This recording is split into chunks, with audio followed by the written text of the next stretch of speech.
Donc, nous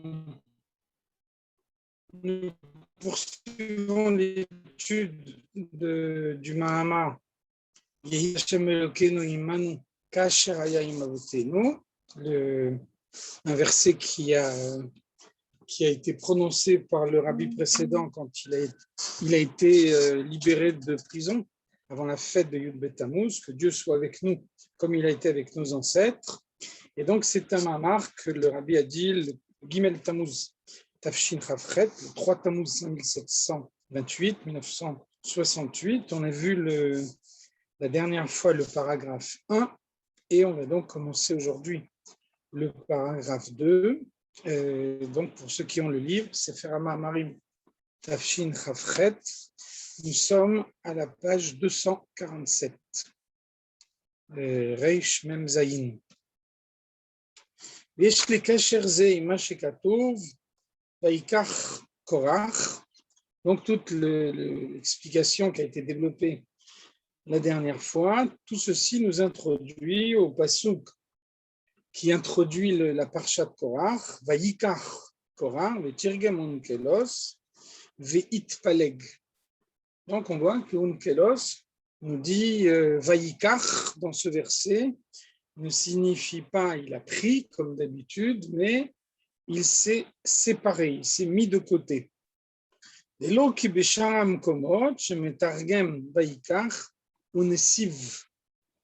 voit que dans d'autres versets où il y a le mot Vayikach, alors Onkelos dit il prend, il saisit. Et donc ici, dans ce verset, Onkelos a un commentaire du mot Vayikach différent de celui qu'il donne d'habitude. Rashi donne la même explication.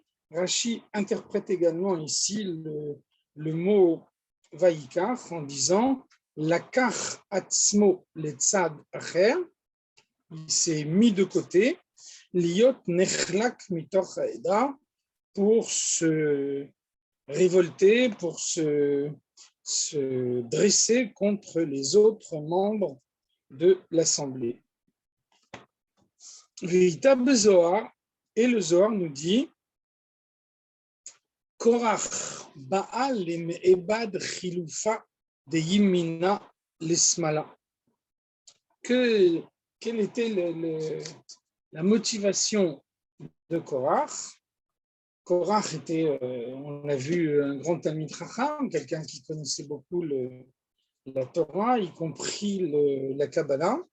Donc, il savait ce qu'était l'attribut de Chesed, l'attribut de bonté, et l'attribut de Gvura, l'attribut de la rigueur, de la sévérité. Et donc, Korach voulait les intervertir, remplacer Chesed par Gvura et Gvura par Chesed. Et donc, c'est la raison pour laquelle il souhaitait devenir lui-même Kohen, puisque le Kohen est attaché à l'attribut de Chesed, le verset qui nous dit Kohen Ish Chesed, le Kohen est un homme de Chesed, alors que le Lévi est attaché avec Gvura. C'est pour ça qu'on trouve un verset qui nous dit Ve'avad alevi hu. Le Lévi servira Dieu dans le temple, lui, hu. Donc hu, c'est la troisième personne. La troisième personne, en hébreu, ça s'appelle la shonista. La troisième personne, c'est celle qu'on emploie à propos de quelqu'un qui est caché, quelqu'un qu'on ne voit pas, quelqu'un qui n'est pas présent. Et donc, le voile, l'absence, c'est l'attribut de la rigueur. Donc, Korach est un Lévi attaché à l'attribut de Gvura et il veut devenir un Kohen attaché à l'attribut de Chesed. Et donc, il veut intervertir ces deux attributs de Dieu dans les sphères célestes, que ce soit Chesed qui remplace Gvura et Gvura qui remplace Chesed. O le'achlafa tikuna dil ela vetata. Alors, deuxième explication du Zohar, il voulait remplacer ce qui se passe là-haut par ce qui se passe en bas, et inversement, remplacer ce qui se passe en bas par ce qui se passe là-haut. En d'autres termes, d'après cette seconde explication du Zohar, Korach voulait renverser l'enchaînement des mondes. Faire en sorte que le stade le plus haut de l'enchaînement des mondes devienne le stade le plus bas et que donc son stade le plus bas devienne son point culminant. Hine seder hatikun bigdusha hu she'agvurot tfilim el hachasadim venichlalim bahem. En effet, dans l'ordre de tikkun, l'ordre de la réparation, c'est-à-dire l'ordre auquel appartient notre monde, alors on voit que Gvura est inférieur à Chesed.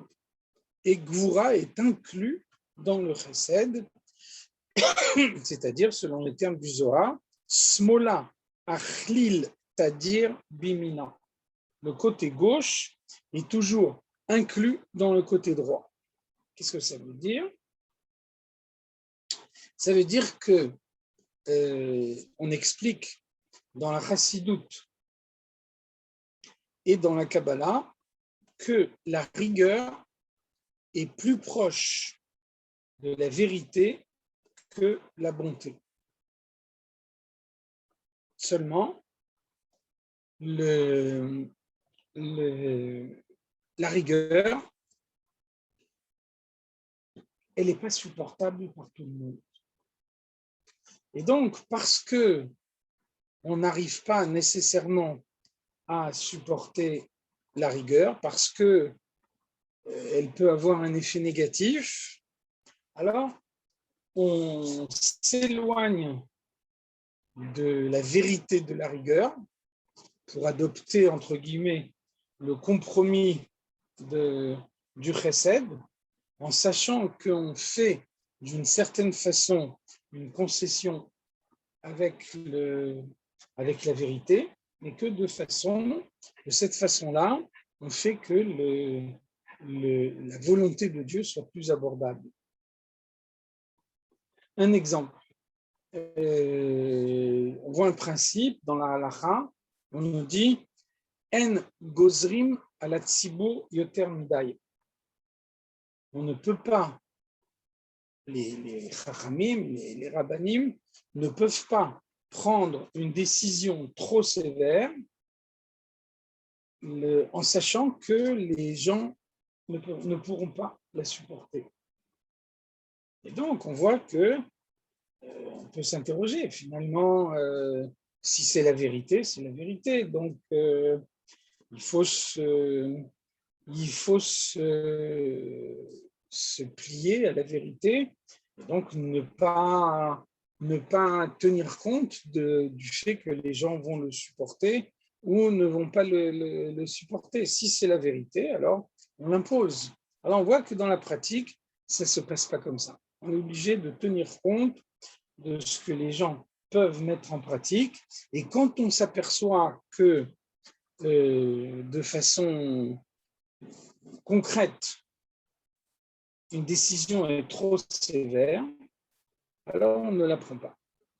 Deuxième exemple, la Torah nous parle, dans la Parshat Kitetse, la Parsha nous parle de Yifat Toar. Yifat Toar, ça veut dire qu'un homme part au combat, et donc, étant à la guerre, il va capturer des femmes.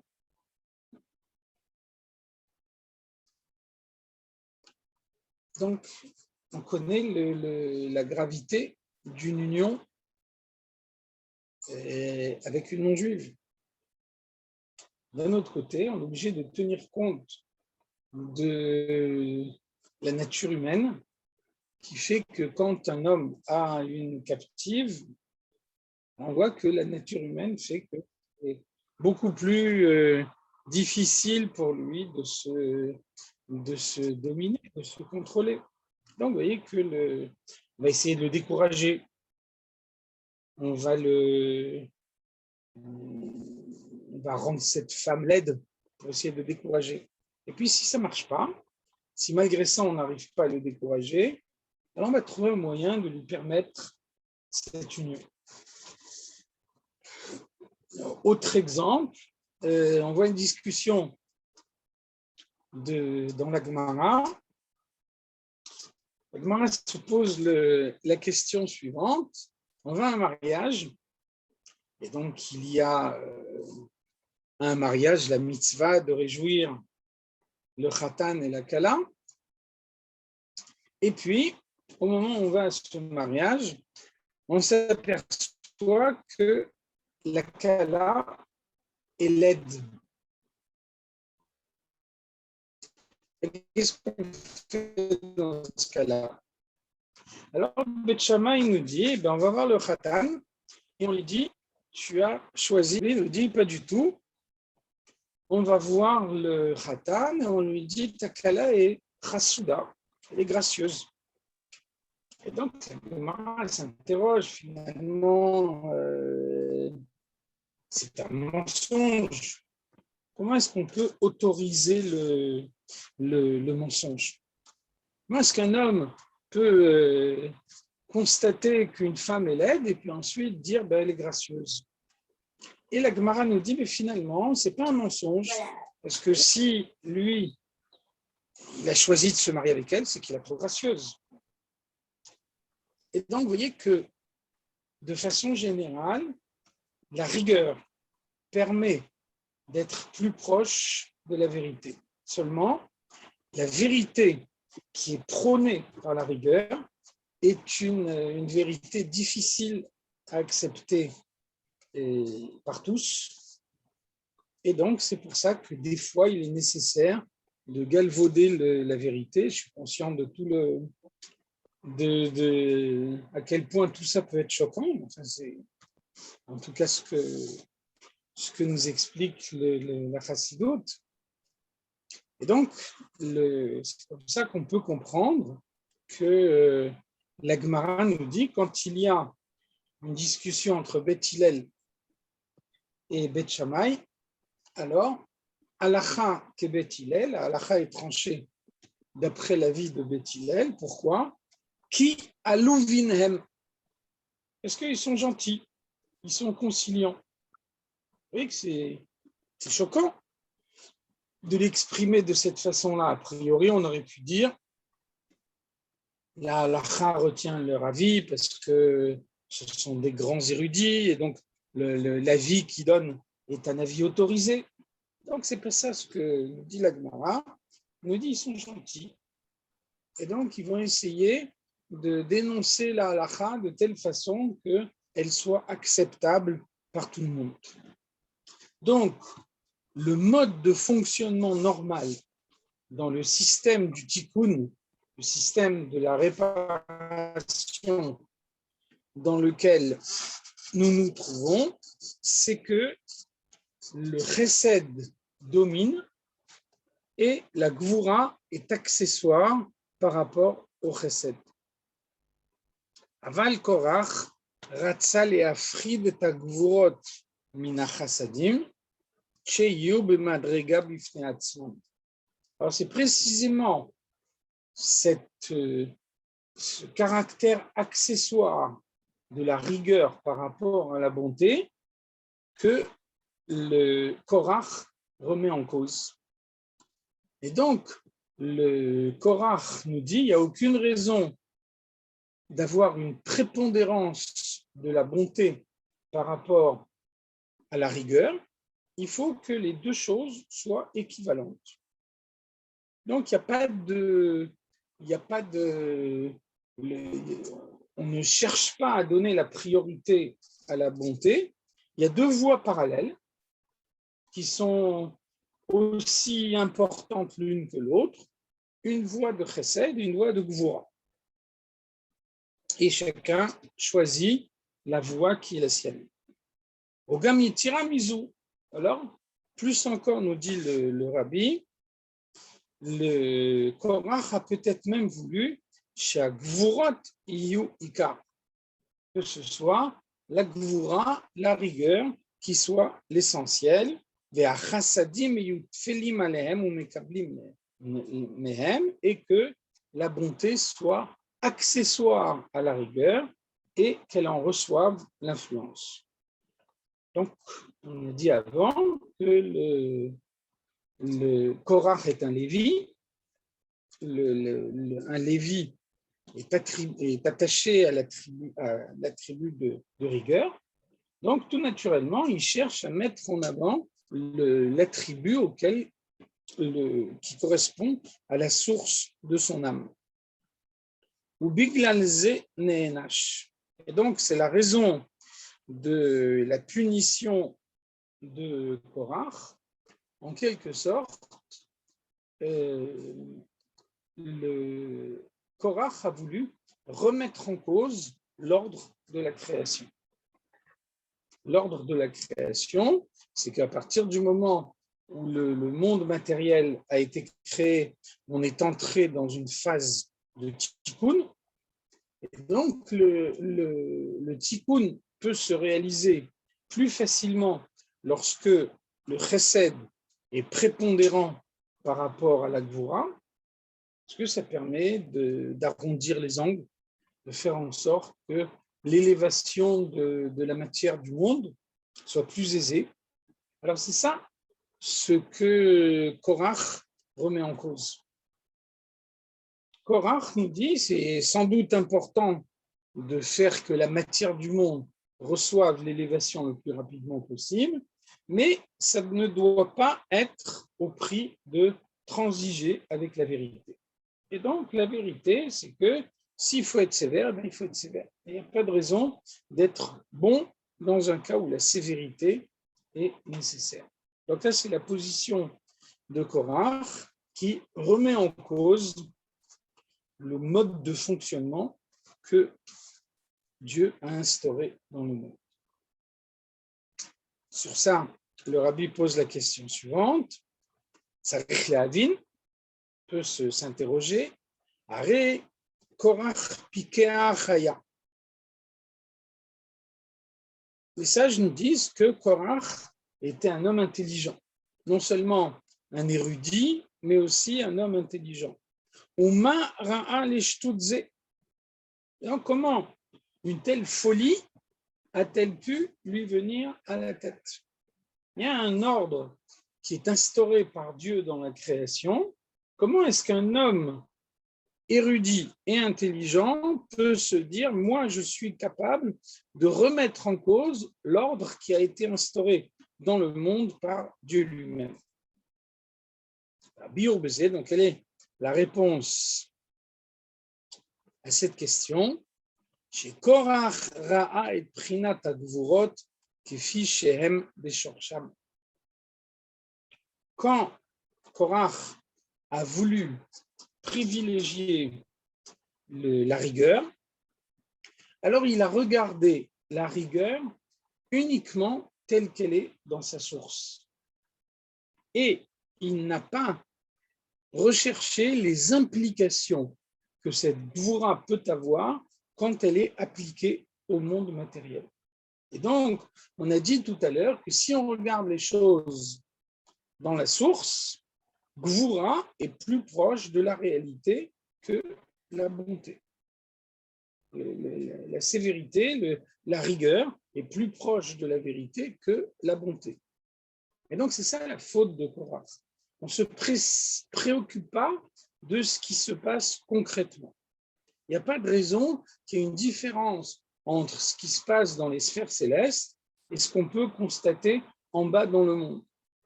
Et donc, si là-haut, la rigueur est plus proche de la vérité, alors elle doit l'être dans le monde matériel également.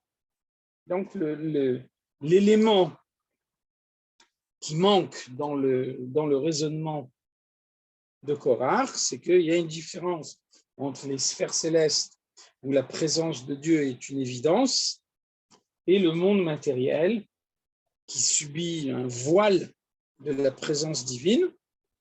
Et donc, de ce fait, une certaine bonté est nécessaire pour permettre à l'homme qui est confronté à des difficultés, qui subit l'obscurité du monde, de pouvoir malgré tout accomplir la volonté de Dieu. Chez Shamem le Malamea Chassadim, et donc Korach est en quelque sorte un jusqu'au boutiste, et Korach nous dit: je refuse la distinction qui est faite entre le monde matériel et les mondes spirituels. Si dans les mondes spirituels, la rigueur est la plus forte, alors elle doit l'être dans ce monde également. Donc à ce propos, le rabbi nous donne l'explication suivante: seder hamshacha bechol madregot hu beofen shetchila tzarich liot helem v'achar kach ba hagilui. On voit que la révélation se passe de telle façon, toute forme de révélation, elle est possible uniquement après avoir passé une phase de voile. On a vu déjà cette idée au préalable. Quand Dieu a créé le monde, il a eu recours au Tzimtzum. Donc, il a contracté sa lumière, il a voilé sa lumière à ses créatures, et c'est uniquement grâce à ce voile que la création est devenue possible. S'il n'y avait pas eu ce Tzimtzum, la création aurait été réalisée de telle façon que la présence de Dieu y soit ressentie, et donc finalement il n'y aurait pas eu de libre arbitre, il n'y aurait pas eu d'effort de la part de l'homme, et à ce moment-là, toute cette création aurait été inutile. Donc, parce que la création a été faite au moyen d'une phase préalable de voile, alors ça a pour conséquence que tout dévoilement qu'il y a dans ce monde passe systématiquement par une phase préalable de voile. Si on veut planter une graine dans le sol, alors cette graine, elle est entièrement recouverte de terre. Quand elle est, donc déjà en étant recouverte de terre, on ne la voit plus. Étant à l'intérieur de la terre, elle va se décomposer complètement. Et c'est uniquement après avoir été décomposée qu'elle va s'associer au koach hatzmicha, à la force de pousser qu'il y a dans la terre. Et à ce moment-là, on va voir un arbre, une production agricole sortir de la terre. Donc, la plante ne pousse que parce qu'il y a eu d'abord une phase de voile. Si on prend une graine et qu'on ne la met pas dans la terre, alors la graine n'est pas voilée, et donc avec cette graine, rien ne poussera. וכמו בראשית גילוי הקו להאיר בעולמות, שתחילה צריך להיות הצמצום. Donc c'est tout ce que l'on constate dans ce monde, c'est la conséquence de la manière dont Dieu a créé le monde, c'est-à-dire un tzimtzum, un voile de la lumière de Dieu, et ensuite le kav, un fil de lumière, le seul perceptible, dans un endroit où au préalable, la lumière de Dieu était partout. Pourquoi est-ce que Dieu a eu recours à ce processus qui a or chez l'ifnei atzimtzum ulemala meolamot, parce que la lumière, n'ayant pas subi le tzimtzum, la lumière telle qu'elle est avant le Tzimtzum, transcende les mondes. Cette lumière ne donne pas la possibilité au monde d'exister. Eno noten makom le metziut haolamot. Si le monde avait été créé sans Tzimtzum, alors il n'aurait pas eu de place. Moshe Katouf Be'etz Chaim, comme le dit le Etz Chaim, le livre de Rabbi Chaim Vital, dans lequel on retrouve toute la substance de l'enseignement du Harizal, She'aya or elyon pashut memale et kol hametziut.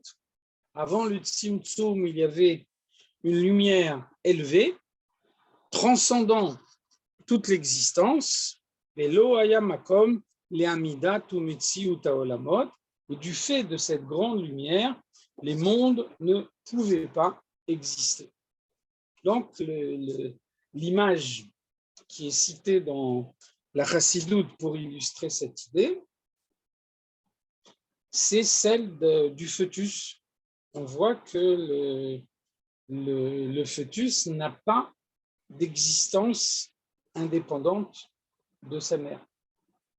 Il acquiert une existence indépendante à l'instant de sa naissance.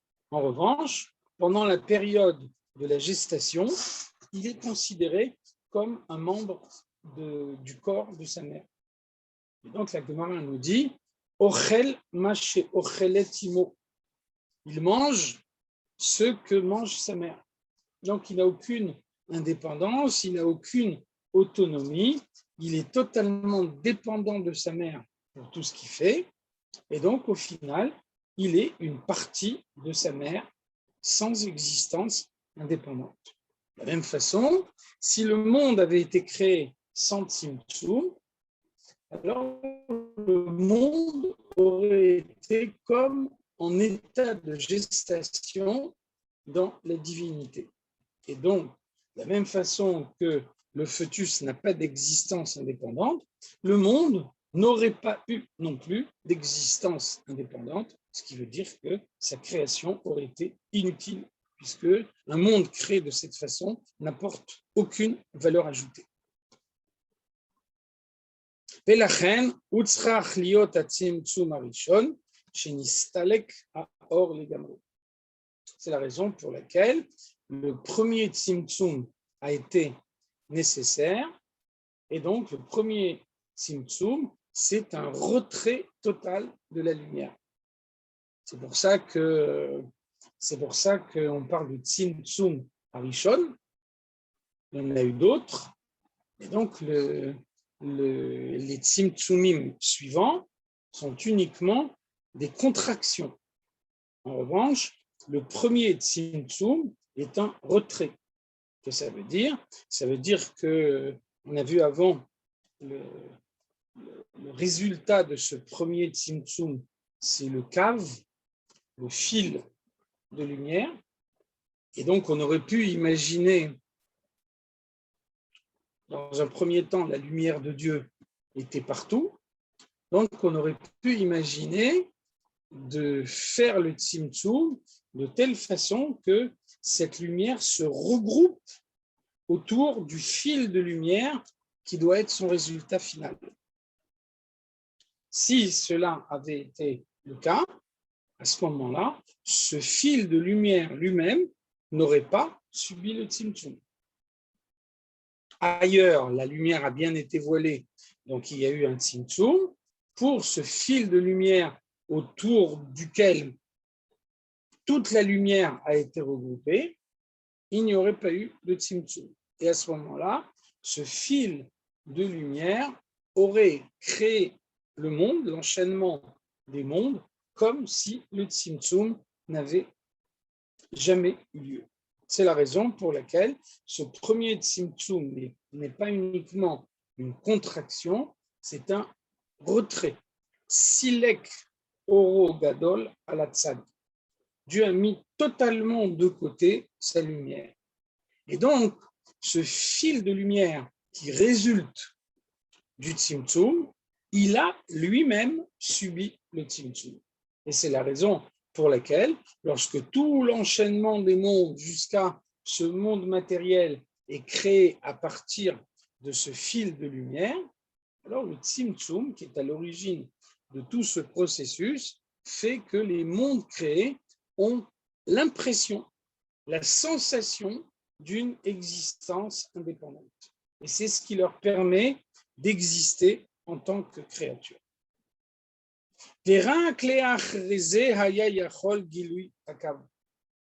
Donc, il y a eu dans un premier temps un retrait total, une absence totale de lumière, et c'est après ça, uniquement dans un second temps, que ce fil de lumière a pu émaner du Tzimtzum et être à l'origine de toute la création.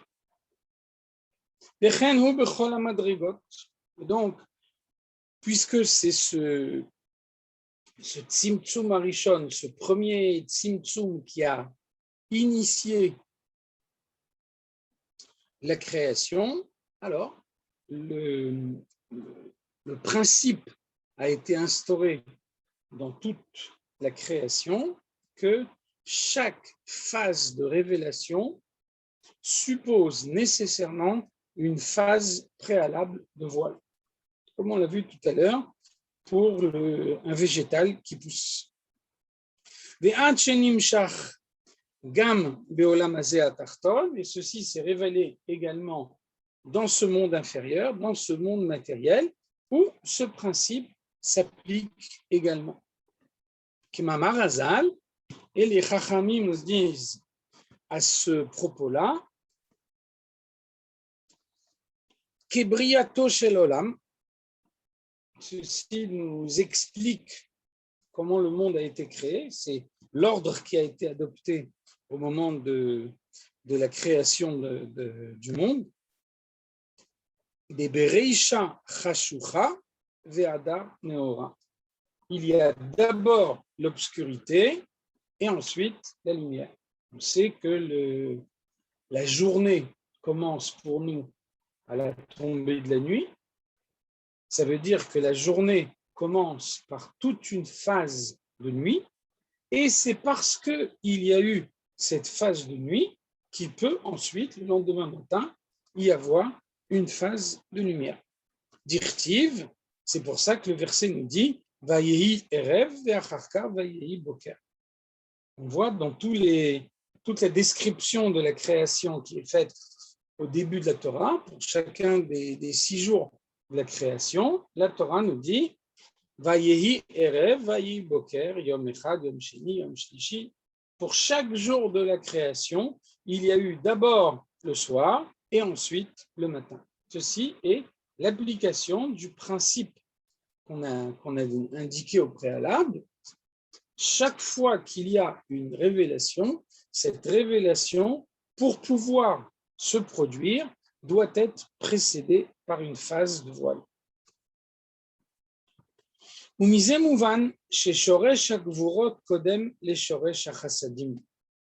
Alors pour revenir à notre sujet, c'est-à-dire à la relation qu'il peut y avoir entre chesed et gvura, entre la bonté et la rigueur au sein de la création. Donc, si dans ce monde matériel, on voit que la bonté apporte une largesse que la rigueur n'a pas, ça veut dire que la bonté est descendue plus bas dans ce monde, et donc ça veut dire que dans les mondes supérieurs, la sévérité l'a précédée.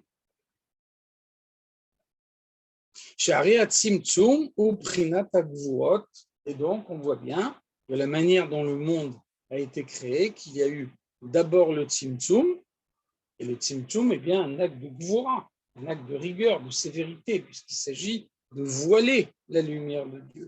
Et ensuite, une fois qu'il y a eu le tzimtzum, qui est un acte de gvura, alors après, dans un second temps, il y a eu le fil de lumière qui est à l'origine de toute la création, le kav, qui est un acte de chesed.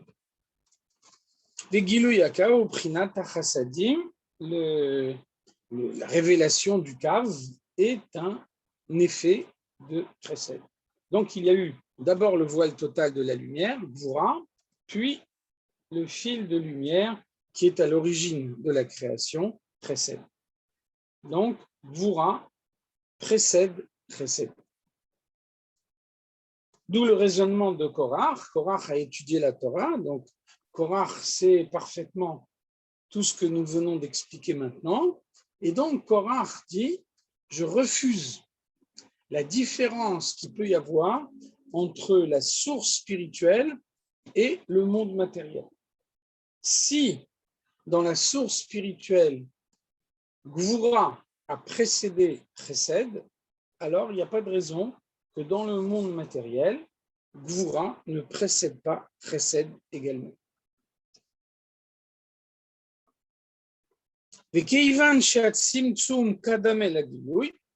Donc on voit que de la manière dont le monde a été créé, le Tzimtzum a précédé la révélation. Nimtsa she'agvurot kodmim lechasadim, ça veut dire que Gvura précède dans la création.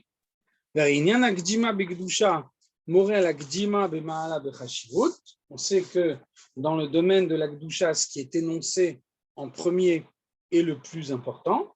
Donc, si Gvura précède, ça veut dire que Gvura est plus important que Chesed.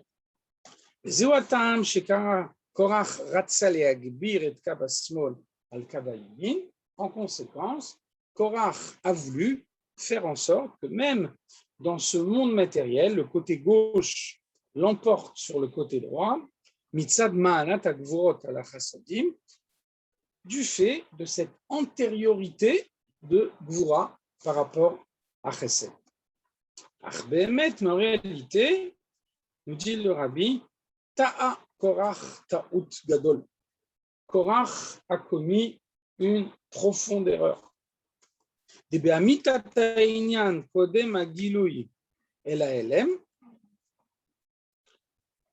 Parce que en réalité, ça n'est pas le voile qui précède la révélation, mais bien au contraire, la révélation qui précède le voile. Comment est-ce qu'on voit ça?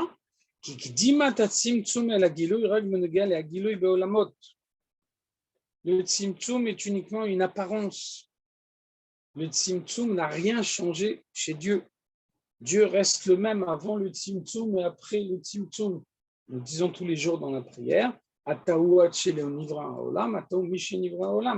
tu étais le même avant la création et tu es resté le même après la création. Donc le tzimtzum n'a rien changé chez Dieu. Qu'est-ce qu'il a changé, le tzimtzum? Il a changé la perception des créatures, la perception des mondes. Chez Iefshar liyot agiloy beolamot leilo kdimat hatzimtzum. Dieu crée le monde pour se révéler à ses créatures. Et Dieu sait que la révélation doit être précédée par une phase de tzimtzum. Mais ça veut dire qu'avant ce tzimtzum, il y a eu d'abord un désir de Dieu de se révéler à ses créatures. Ça veut dire que c'est bien la révélation qui a précédé le voile.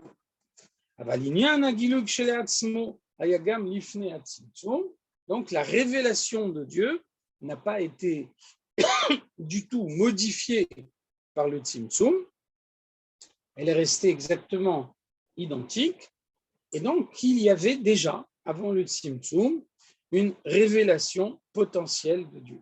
Si ce n'est que à l'époque, il n'y avait pas de créature pour pouvoir recevoir cette révélation, alors Dieu a créé ces créatures de façon à leur donner sa révélation.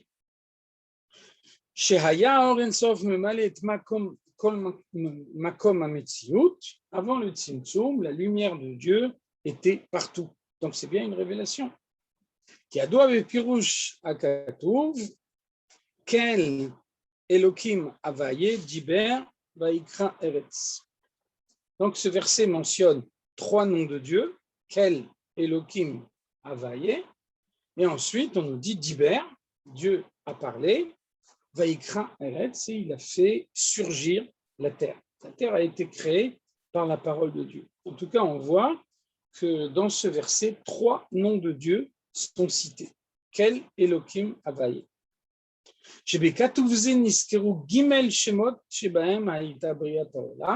Alors pourquoi il y a ici 3 noms de Dieu? C'est parce que ces 3 noms de Dieu correspondent aux 3 attributs grâce auxquels Dieu a créé le monde. On sait que chaque nom de Dieu correspond à un de ces attributs.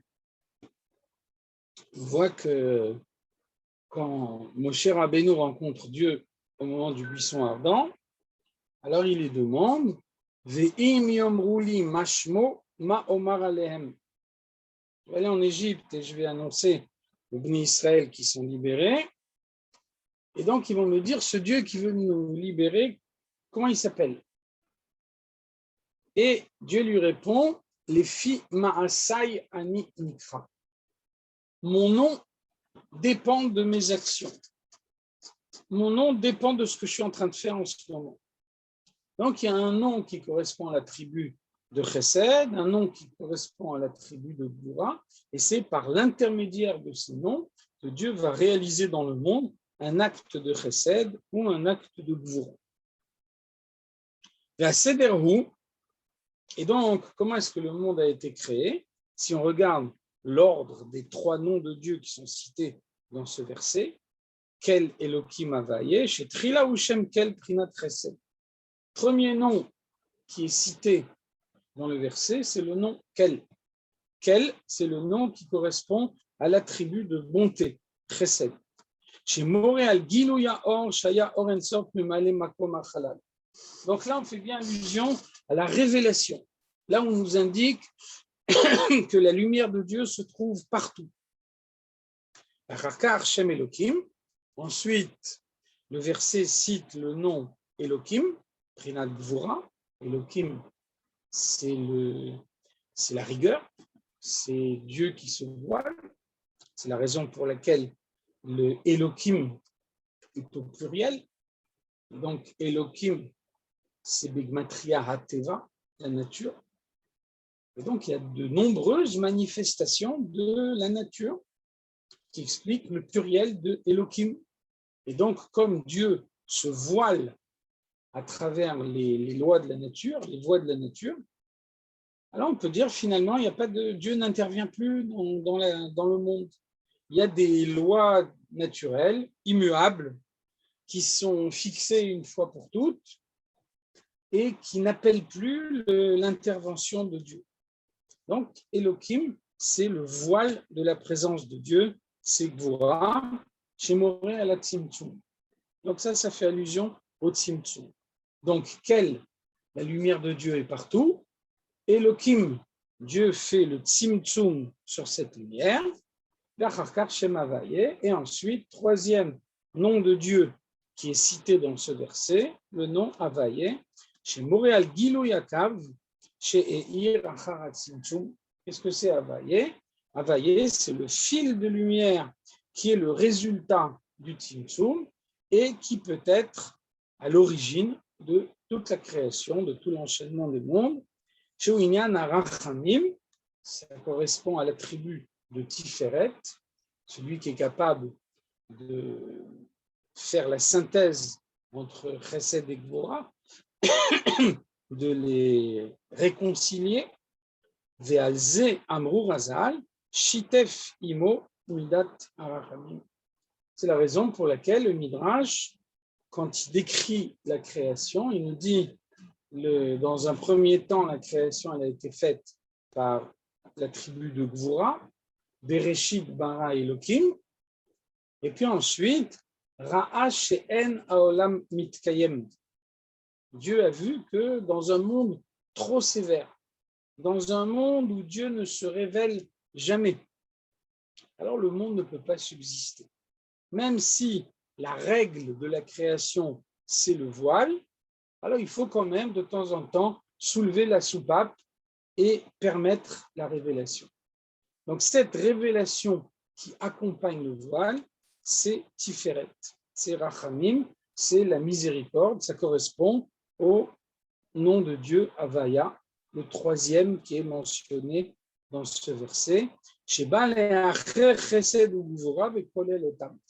Donc il y a d'abord Chesed et Gvura qui sont antagonistes, et ensuite il y a le Shem Havayé qui vient et qui fait la synthèse entre eux, qui les réconcilie. Lihioto le Malamehem, comme l'attribut de Tiferet, il est plus haut que Chesed et Gvura, alors il arrive à les réconcilier. On peut réconcilier deux éléments opposés qu'en étant plus haut que l'un et que l'autre.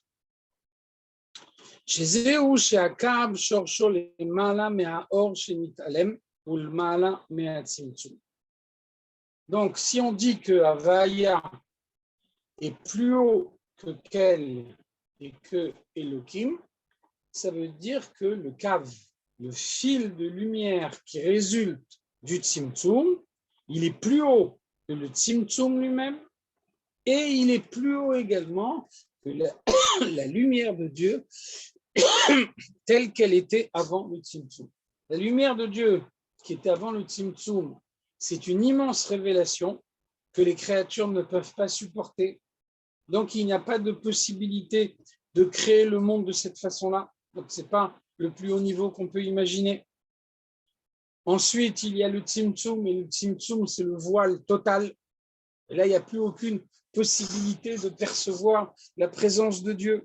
Donc là, ce n'est pas non plus la situation la plus haute qu'on peut imaginer. Et ensuite, Dieu introduit le Kav, le fil de lumière qui va être à l'origine de toute la création. Et là, c'est réellement la perfection.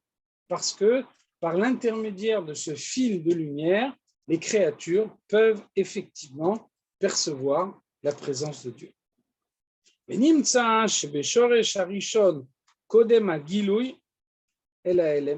Donc, on a bien démontré que dans la source première, la révélation précède le voile. Donc, finalement, l'analyse de Korach était une analyse à court terme. Il n'a pas vu suffisamment loin, puisqu'il s'est dit il y a eu d'abord le Tzimtzum et ensuite la révélation. Donc, il a considéré que la phase première, c'était le Tzimtzum, et c'est ça ce qui a été son erreur, puisque avant le Tzimtzum, il y a d'abord la révélation de l'essence de Dieu. Et ça, c'est une révélation véritable qui est effectivement la première étape. Donc, la première étape de la création est bien une phase de révélation et non pas une phase de voile. Otzot, autre point, שגם בנוגע לגילוי בעולמות שמוכרח להיות על ידי קדימת הצמצום, donc on a indiqué au préalable que la lumière telle qu'elle est en l'essence de Dieu est trop intense, et si elle avait été directement révélée au sein de la création, alors le monde n'aurait pas pu la supporter, le monde aurait explosé devant l'intensité de la révélation.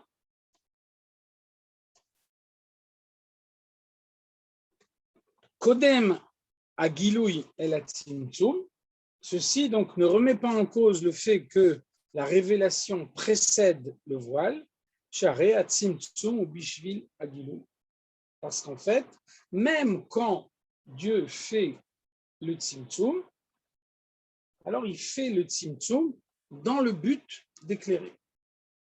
C'est la raison pour laquelle, dans la Kabbalah, le Tzimtzum s'appelle Tzimtzum Leha'ir, le Tzimtzum ayant pour but d'éclairer. Donc finalement, nous dit le Rabbi, le voile que constitue le Tzimtzum n'est qu'un voile apparent, mais le but du Tzimtzum, c'est d'obtenir une révélation encore plus importante.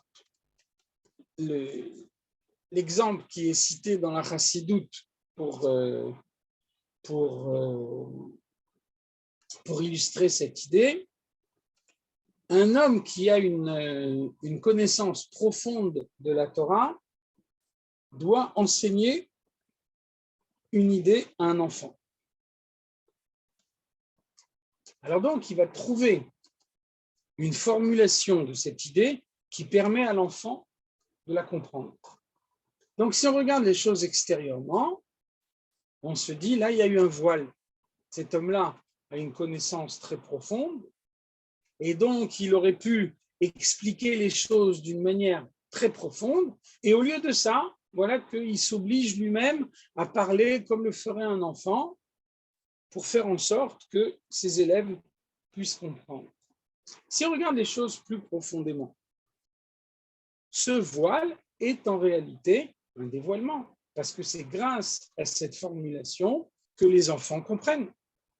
Si le sage avait enseigné l'idée telle qu'il la comprend lui-même, alors il aurait noyé les enfants qui n'auraient rien compris à cette idée. Alors que maintenant, par le fait qu'il a su donner une expression accessible à un enfant, alors il a fait que même cet enfant puisse comprendre l'idée. Donc c'est la même chose pour le Tzimtzum. Grâce au Tzimtzum, le monde peut recevoir la lumière de Dieu, et donc ce qui a l'apparence d'un voile est en réalité une révélation et la possibilité qui est donnée à chacun de recevoir cette révélation.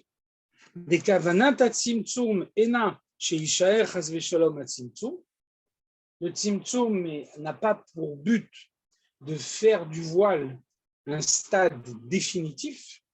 Dieu s'est voilé au sein de la création et il n'y apparaît plus du tout. Ce n'est pas ça le but. Tout le but du Tzimtzum, c'est de révéler la lumière dans le monde de telle façon que le monde puisse l'apercevoir. S'il n'y avait pas eu le Tzimtzum, la lumière de Dieu n'aurait pas pu être supportée par la création. Après que le Tzimtzum s'est produit, alors le monde supporte la révélation, ce qui veut bien dire que l'aspect de voile est uniquement superficiel, mais profondément, le Tzimtzum, c'est une révélation.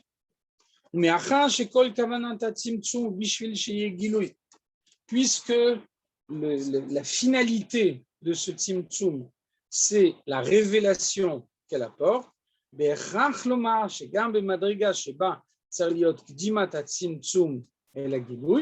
donc même si le principe a été instauré que le voile doit précéder la révélation, chaque phase de révélation doit être précédée par une phase de voile, comme on a dit avant, mais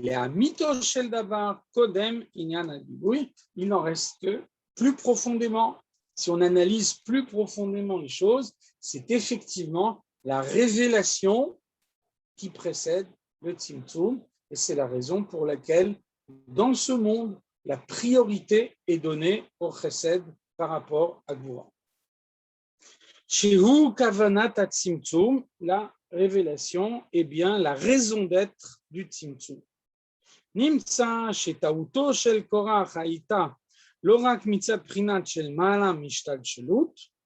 Donc non seulement Korach a fait une première erreur en pensant que ce qui est vrai là-haut peut être vrai ici en bas dans le monde matériel, alors que c'est clair que ce n'est pas le cas. Il est clair que dans les mondes supérieurs, Dieu est pleinement révélé, alors que dans ce monde matériel, Dieu est caché. Et donc, ce qui vaut là-haut n'est pas nécessairement applicable ici, en bas dans le monde. Et la gamme,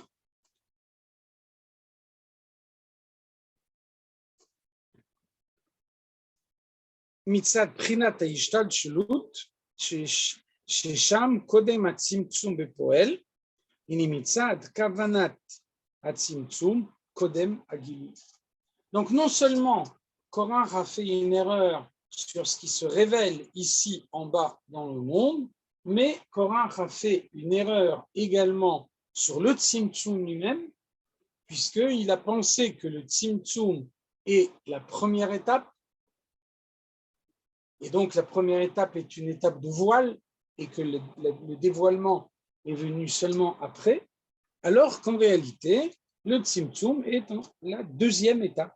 Et la première étape, c'est la volonté de Dieu de se révéler à ses créatures.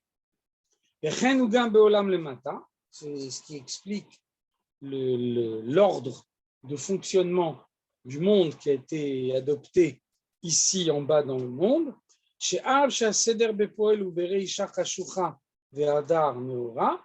Même si, comme on a dit au préalable, la nuit précède le jour, c'est cet ordre qui a été adopté pendant les 6 jours de la création, puisque la nuit a toujours précédé le matin.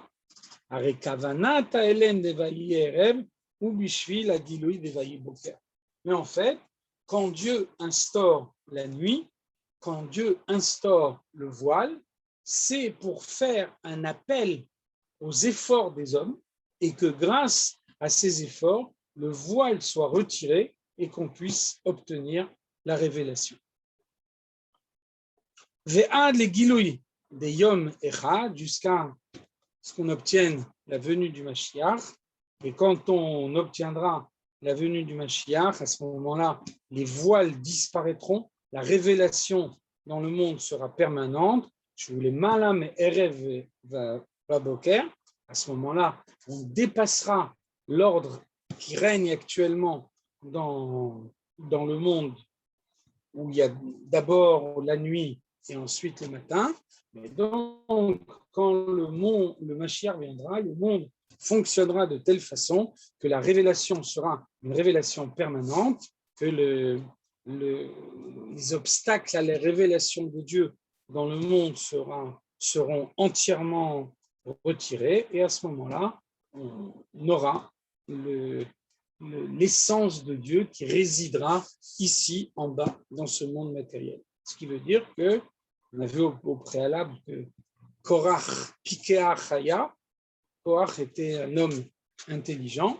L'intelligence de Korach, c'est qu'il a vu ce qui allait se passer dans le monde quand le Mashiach viendrait, et il a voulu instaurer d'ores et déjà maintenant dans le monde l'ordre qui prévaudra quand le Mashiach viendra. On va s'arrêter là pour aujourd'hui et on continuera la semaine prochaine si Dieu veut.